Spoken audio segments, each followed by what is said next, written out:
Visit Scotland caught up with Dana Gabaldon about her inspiration and research. She gave her thoughts on the new television series and described her very first trip to Scotland, the land that inspired Outlander. Oh, I'd never been to Scotland when I wrote Outlander. I did that from library research. I wrote the book for practice, not intending to show it to anyone, let alone try to get it published, but things happened, and here we all are. Because up to this point I had written a lot of everything, anything anyone would pay me for, anything that you have to write in the process of getting a PhD, being an academic, and even a few comic books for Walt Disney. So no one had ever shown me how to write, doctoral theses or software reviews or comic books. I had just looked at a few, wrote one, and if it didn't look quite right, I poked it till it did. So the next question was, what sort of book shall I write for practice? I wasn't going to show it to anyone, it didn't matter. So I thought, what's the easiest kind of book I could write? And thought perhaps, historical fiction. I was a research professor, I knew my way around a library. That it seems easier to look things up than to make them up, and if I turn out to have no imagination, I can steal things from the historical record. So I said, fine, historical novel. So I was casting around for a time and place to set this novel, and I happened to see a really old Doctor Who rerun on public television. Anyway, the Doctor had picked up a young Scotsman from 1745, and this was a young man, 18, 19, who appeared in his kilt. And I said, well, that's kind of fetching. And I found myself still thinking about this the next day in church. And I said to myself, well, it doesn't really matter where you set this. The important thing is pick a point, get started. I said, fine, Scotland, 18th century.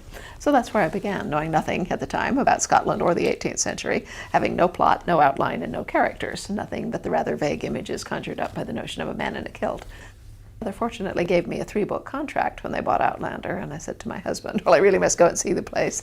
So we went to London, rented a car, drove up to the Highlands, and spent several weeks roaming around looking at things.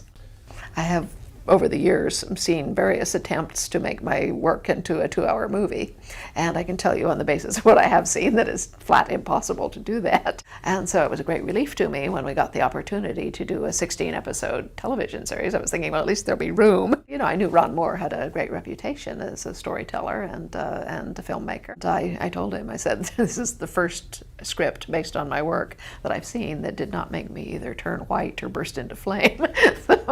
The photography is just amazing. I mean, not that Scotland by itself is not amazing, but the way that they have photographed it. Ron said from the beginning that from when he realized that we could film in Scotland, which is what he and I both wanted, but he said that Scotland was be as much a character in the show as any of the actual cast members, and it certainly is. Now, it's just spectacular. The books have been out for about 23 years now, and I've heard from an awful lot of people who came to Scotland because they'd read the book. Not a few of them then married Scots and stayed, both male and female. I remember standing on the border at the Carter's Bar, that big monolith that says England on one side, Scotland on the other, and looking out over Scotland and thinking, yeah, I recognize this place. It's just as I'd been imagining it.